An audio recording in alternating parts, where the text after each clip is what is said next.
সকলকে জানাই পয়লা বৈশাখের শুভেচ্ছা। শুভ নববর্ষ সকলকে। 1432 আজ থেকে শুরু হয়ে গেল। প্রথম দিনটা সুন্দরভাবে উপভোগ করতে চেয়েছি। দিনের মধ্যে অনেকগুলো প্ল্যানিংও আছে, কিন্তু সকালবেলা ভাবছি কী খাই। সেই জন্য মাথায় আসলো চলো চিড়ের পোলাও বানাই। তো চিড়ের পোলাও বানাই যখন ভেবেছি তখন তো বানাতেই হবে, সেই জন্য লেগে পড়েছি কাজে। প্রথমেই চিড়েটাকে নিয়ে ভালোভাবে ধুয়ে শুকনো করে নিয়েছি।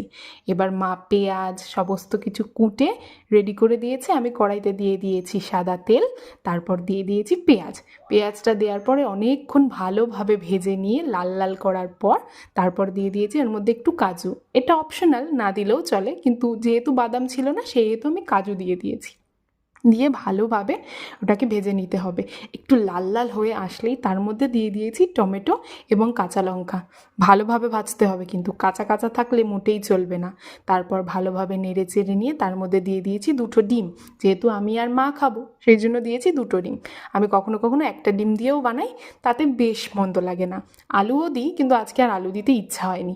তারপর দেখো ডিমটা দিয়ে ভেজে নেওয়ার পর দিয়ে দিলাম চিড়েগুলো দেওয়ার পর ভালোভাবে ভেজে নিতে হবে। একদম সুন্দরভাবে ভাজতে হবে, কিন্তু একটু নুনও পরে অ্যাড করেছিলাম। যেহেতু আমি নুন চিনিটা অ্যাভয়েড করি, তবুও এইসব খাবারে তো নুন না দিলে চলে না, সেই জন্য দিয়ে দিয়েছিলাম একটু নুন। তারপর দেখো ভালোভাবে ভেজে নিয়ে তারপর 2টো প্লেটে সুন্দর করে সার্ভ করে দিয়েছি। এরপর আমি এবং মা দারুণভাবে এটাকে এনজয় করেছি। তোমরা তোমাদের দিনটা কেমন করে কাটাচ্ছ সবাই কিন্তু কমেন্টে জানিও, এবং পয়লা বৈশাখের দিনে তোমাদের কি প্ল্যান সেটাও তোমরা কমেন্টে জানিও। আজকের মতো এইটুকুই।